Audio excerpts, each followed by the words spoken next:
Have you ever just stopped and wondered, what's the world actually going to be like in, say, 50 or 100 years? It turns out that question, that deep-seated need to know what's coming next, is not new at all. It's a story as old as we are. And today, we're going to hear that story from the one witness who's seen it all play out, time itself. If time could actually talk, I imagine its story would start with something kind of profound, like, I have no beginning and I have no end. I was born in the great void and I will be here long after everything else is gone. And from that perspective, just think about what I've seen. I watched the dinosaurs, these colossal creatures, make the earth tremble, and then I watched them vanish into dust. I saw the rise of Rome, the glory of the Mughals, the vast reach of the British Empire. I've been there for the birth of every single idea, and I've been there when they crumbled. I am, in a way, two things at once. I'm the darkness of night, but I'm also the light of day. The past is my memory, and the future? Well, that's just the path ahead of me. And through it all, I've watched one creature in particular, a creature that is just uniquely obsessed with that path. It's a real puzzle, Every other living thing on this planet just lives in the now. They don't build monuments to what happened yesterday or spend all their time drawing up blueprints for tomorrow. So why? Why are you humans the only ones who spend your short, precious lives trying to guess what I'm going to bring next? This obsession, it's not just some funny little quirk. It's really at the very heart of what makes you human. It's the engine that has shaped your history, your technology, and all of your biggest dreams. Yep, that's right. Some researchers think your single most defining trait isn't your big brain or your clever hands. Nope. It's that you are fundamentally the animal that worries. You are literally built to anticipate, to plan, and to stress out about what's just around the corner. And the ways you've tried to handle all that worry, man, have they evolved. 5,000 years ago, you were looking for answers in the guts of the sheep. Seriously. Fast forward a bit, and you were writing these grand, sweeping novels about perfect future worlds. And today, you build these unbelievably complex computer models to simulate everything from the stock market to climate change. The tools are worlds apart, but the obsession, it's exactly the same. Now, this is where things get really wild, because sometimes these predictions, these shots in the dark, they actually hit the bullseye. Sometimes your imagination has been a shockingly accurate preview of what was about to happen.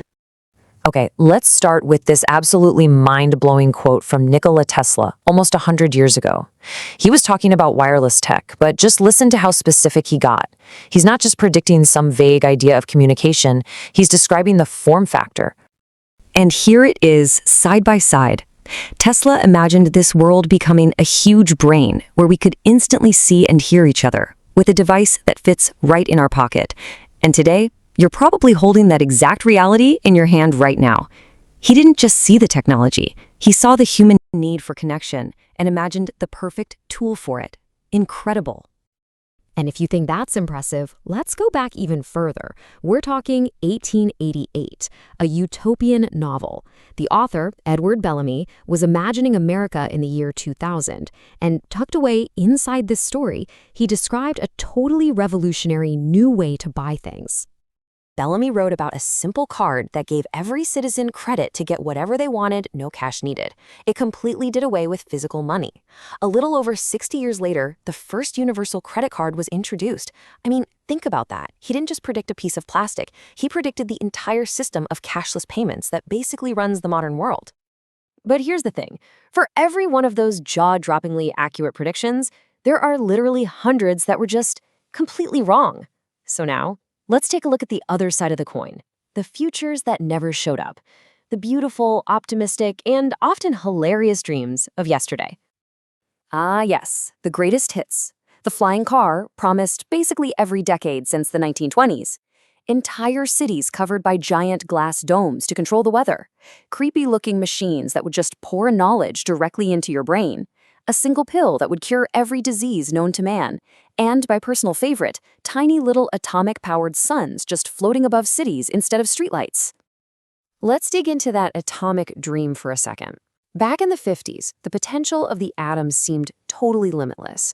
So, what was the big prediction? That by the year 2000, nuclear power would provide 100% of the world's energy needs. And the reality today? It's about 10%. That's not just a miss. That's not even in the same ballpark. So what does this all mean? If we're so often wrong, why do we keep trying to predict the future? Well, the answer is actually pretty simple, and it's probably the biggest takeaway here. Your predictions, they aren't really about the future at all. They're a mirror. They reflect the present. The 1910s had just figured out how to fly, so of course their future was full of personal airplanes for everyone. The 1960s were locked in the space race, so their future was all about colonizing Mars. The 1990s saw the birth of the internet, so they dreamed of living inside virtual reality. You see the pattern? Each prediction just takes the big breakthrough of its time and pushes it as far as it can possibly go. And that brings us right back to my perspective as time. I've seen all your guesses, all your hopes, and all your fears about what's coming. And from where I'm standing, they're fascinating.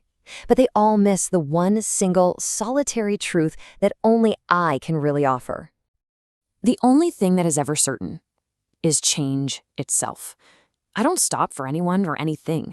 The path ahead isn't some fixed destination you can just plot on a map from where you are today. It's a constantly shifting, evolving landscape, being reshaped by things you can't even imagine yet. So think about our predictions right now. All the talk about AI, about gene editing, about becoming a multiplanetary species. What parts of our world today are we just reflecting in those dreams? And 100 years from now, what will the people of 2125 think of us? Which of our grand visions will be their everyday reality? And which ones will seem just as quaint and goofy as a flying car or a tiny atomic sun?